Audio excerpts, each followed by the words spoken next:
After 4,500 years, the Great Sphinx finally gave up its biggest secret. In 2025, advanced Muon scanners completed the most detailed scan ever done. What they found beneath those ancient paws shocked every expert in Egypt. The government immediately sealed off the area. 3 chambers appeared on the scans, but one chamber showed something that shouldn't exist. The discovery is so massive that officials are scared to announce it. What could make modern Egypt tremble at an ancient secret that's been waiting underground? Let's get into the background first. About 4,500 years ago, when Pharaoh Khafre ruled Egypt, something massive and mysterious was carved out of solid limestone. It became the Great Sphinx of Giza. It stretches 73 m long and stands 20 m high. But back then, it didn't look the way it does now. It wasn't pale or sun-bleached. Its face had bright red paint, and its headdress shimmered with blue and yellow colors. It must have looked incredible in the desert light, like a god watching over the rising sun. The Sphinx faces directly east, which wasn't a coincidence. The ancient Egyptians worshipped the sun and believed the pharaoh had divine power. So placing a creature with a lion's body and a human head to stare at the sunrise symbolized power, protection, and royalty. Most scholars agree the face resembles Khafre himself, so it may have been his image carved onto the statue to guard his pyramid. The lion's body stood for strength. The human face showed wisdom. Together, it was the ultimate symbol of a king. But over time, things changed. The Sphinx was damaged again and again. Its most famous injury is the missing nose. Many people think Napoleon's soldiers blew it off in the 1700s, but that's not true. Sketches from before Napoleon's time already show the Sphinx without a nose. The real story is even more surprising. In 1378, a man named Muhammad Sarim Aldar saw peasants making offerings to the Sphinx as if it were a god. In outrage, he chiseled off the nose himself to stop what he thought was idol worship. That act of destruction was recorded by the historian Almacher, and it still shocks people to this day. Other parts were also lost. The ceremonial beard fell off long ago, and the cobra on the forehead disappeared, too. But the Sphinx didn't just face damage. It was also forgotten. The desert slowly buried it in sand. By 400 BC, during the time of Thutmose Tharf, only its head was visible. One day, while still a prince, Thutmose fell asleep near it and had a strange dream. In it, the Sphinx spoke to him. It promised that if he cleared the sand from its body, he would become king. When he woke up, Thutmose began digging. After he became pharaoh, he placed a stone tablet between the Sphinx's paws. That tablet still stands today. It's called the Dream Stele, and it proves that even 3,400 years ago, the Sphinx was already ancient and mysterious. But the sands didn't stay away for long. Over and over, they swallowed the statue again. One detail from Thutmose's tablet sparked even more questions. It shows the Sphinx sitting on what looks like a pedestal or small temple, maybe with a door. Some believe this was just artistic imagination, but others think it hints at something buried underneath. That image would go on to inspire centuries of treasure hunters and conspiracy theorists.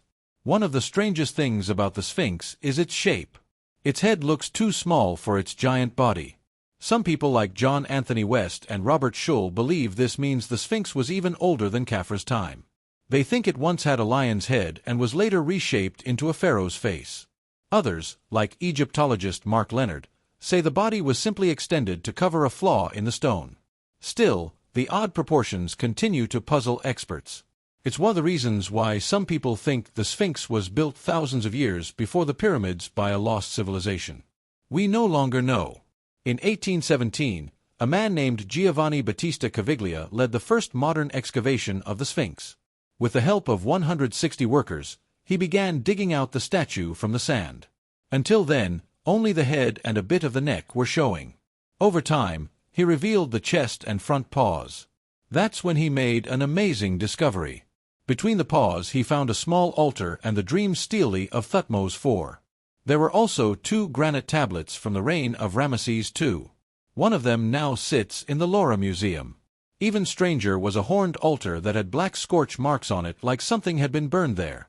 This altar looked similar to ones described in the Bible with 4 small horns at the corners. Scholars later said it came from the early 1st millennium BCE. That means people were still worshipping at the Sphinx long after the time of Khafra, maybe even treating it as a local god. But Caviglia didn't find any tunnels or chambers. He looked hard, even clearing shafts in the body, but only natural cracks were uncovered. Sand kept pouring back into the pit, making work almost impossible. Rumors spread that the dig had brought a curse. Locals whispered that disturbing the Sphinx had angered ancient spirits. Caviglia gave up. In the 1850s, a man named Agugust Marriott, who founded the Cairo Museum, returned to the site.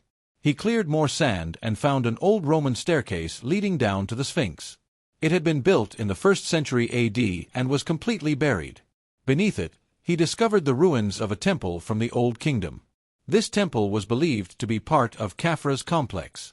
Marriott also examined a shaft in the Sphinx's back.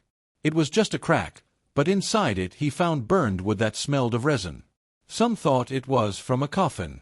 Maybe someone had used the shaft as a makeshift tomb, but it wasn't built by the Sphinx's original creators. Still, that small discovery sparked new hopes that a burial chamber was hidden inside.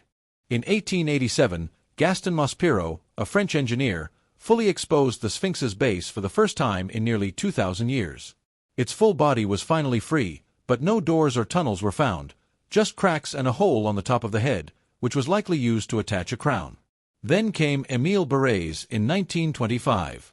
He worked on the Sphinx for over a decade. He cleared more sand and fixed weak parts of the statue. In 1926, he explored the crack in the Sphinx's back and sealed it with concrete to keep it from eroding further. He also sealed the hole in the head with a trapdoor. This made sense for protection, but he didn't talk much about what he saw inside. That silence gave rise to conspiracy theories. Some believed he found something secret and covered it up. Even workers on his team said they remembered seeing a tunnel near the Sphinx's hind quarters. When asked years later, they said it led downward and was later sealed. In 1980, archaeologists Zahi Hawass and Mark Lehner investigated that area and found only a dead end filled with water. By the late 1970s, the Sphinx had been studied top to bottom. No major secrets had been found, just the dream stele, the chapel, and some cracks. But people still hoped. In 1978, a team from Stanford Research Institute used radar and seismic tests to scan the area. Their machines detected empty spots under the Sphinx's paws and along its sides. Some thought they had found hidden rooms, but when experts drilled and dug into those areas, all they found were soft patches in the stone and natural fissures. It was disappointing, but it proved something important. The bedrock beneath Giza is full of cracks that can confuse even the best machines. In the 1980s, Zahi Hawass began drilling around the Sphinx using modern radar. He found small voids, but nothing unusual. In one spot, red paint was found on the stone walls. Maybe marks from ancient workers. But again, no treasure, no tombs, just pigment and dust. Still, every time has said nothing was found. Skeptics accused him of hiding the truth. Some thought Egypt was keeping secrets about Atlantis or a hall of records. In 1991, Hawass and Leonard published their findings. They described a tunnel under the northwest rump and said it was just an old shaft, not a secret chamber. They found modern trash inside, not ancient gold. As we moved into the 21st century, people stopped trying to drill into the Sphinx or dig under it. Instead, they turned to newer technology. They wanted to find out what might be hidden inside or underneath without touching or damaging anything. One idea came from something called the Scan Pyramids Project. It started in 2015 and used cosmic rays called muons to look inside Egypt's pyramids. These tiny particles come from space and pass through stone. Scientists discovered a hidden space in the Great Pyramid using this method. That success made many wonder, what if we use this same method on the Sphinx? By the mid-2020s, Egypt's Ministry of Antiquities began considering it. They wanted to know if there were any unknown hollow areas deep inside the Sphinx's body or underneath its paws. The plan, if approved, would let scanners look through the whole monument using muon radiography. This would work like an X-ray and show empty spaces with over 99% accuracy. Since the Sphinx is smaller than a pyramid, the scan would need fewer detectors and wouldn't take too long. Many scientists believe this test could finally prove once and for all whether there are chambers inside. If nothing shows up, then maybe there really is no hall of records. But if something does show up, a strange space inside the rock, a hollow spot under the paws, it could change everything. They might then use tiny cameras or drill carefully to explore further. As of now, everyone is waiting to see if the Egyptian government gives the final permission for this scan in 2025 or 2026. Other technologies have already been used on the Sphinx, and some results were strange. In 2016, a team used thermal infrared cameras to check the surface. They noticed something odd. Some blocks showed higher heat than others. One hot spot was found low on the Sphinx's body. This could mean there's an open space or air behind the surface, but officials said it might just be natural, different kinds of rock or dampness. Still, this test got people talking again about possible secrets hiding under the stone. Even before that, in the 1990s and early 2000s, scientists had used ground-penetrating radar. In 1991, a man named Thomas DeBecke worked with Robert Shaw. They ran radar scans and claimed to find a few cavities 5 to 9 m below the surface near the paws and the sides. Shaw even said one of the spaces seemed to be shaped like a rectangle. But when Egyptian archaeologists later went to those exact spots and drilled, they only found natural cracks or softer ground, not real chambers. It seems the radar picked up changes in the Earth's layers, not man-made rooms. But the media had already reported the original findings. So even today, people still say there's a rectangular room under the left paw, not knowing that later tests proved otherwise. By the 2020s, scanning technology had improved even more. New tools included drones with laser scanners called LiDAR, 3D modeling using photogrammetry, and even artificial intelligence. In 2018 and 2019, a team from Japan led by Yukinori Kawai worked with Ancient Egypt Research Associates. They flew drones around the Sphinx and made the most accurate digital model ever, down to the tiniest crack. The goal was to help with preservation, but it also helped researchers look for anything unusual like secret doors or shapes hidden in the rock. So far, nothing major has shown up, but the data is saved and can be studied more in the future. Some tech fans even fed these 3D models into AI programs. These programs sometimes find patterns humans don't notice. Recently, viral videos online said that AI trained on pyramid data had predicted possible hidden rooms under the Sphinx. These videos had titles like "Quantum AI reveals hidden Sphinx tunnels," but experts don't take these claims seriously. The videos often just recycle old radar data or make weak guesses that happen to match conspiracy theories. Egyptologists say none of these AI results are peer-reviewed or confirmed by real science. Still, it shows how powerful the mystery is. People are now using the world's smartest computers to solve a riddle that began thousands of years ago. Maybe one day, real AI tests on actual muon data will find something. But for now, all of that remains just a possibility. Not all research has been legal. In 2023 and 2024, some hobbyists used drones and basic radar on their own. They flew over the Sphinx and made wild claims on social media about energy waves and secret rooms. Egyptian officials were angry. The Sphinx is part of a UNESCO World Heritage Site. Random people scanning it without permission could damage it.